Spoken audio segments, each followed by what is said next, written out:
Les prix des denrées alimentaires devraient rester élevés et volatiles dans les années à venir. C'est pourquoi il est important de mettre en place des politiques et des systèmes appropriés pour réduire la volatilité et limiter son impact, notamment sur les populations pauvres et les groupes les plus vulnérables. À cet égard, le G20 a mis à son actif cette année des réalisations concrètes.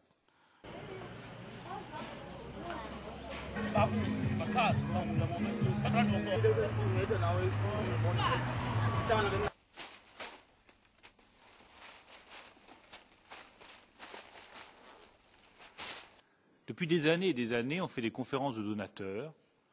On explique qu'on va trouver des milliards d'euros pour les pays africains qui souffrent de la faim. On se réunit, on annonce qu'on a trouvé 10 milliards d'euros. Les 10 milliards d'euros n'arrivent jamais et les pays en développement souffrent toujours autant de la faim. Moi, j'ai voulu rompre avec cette méthode et je l'assume totalement. Je ne crois pas, je le redis très clairement, que nous arriverons à renforcer la sécurité alimentaire mondiale par des dons financiers ou matériels du Nord au Sud. Ça, c'est la vision du XXe siècle.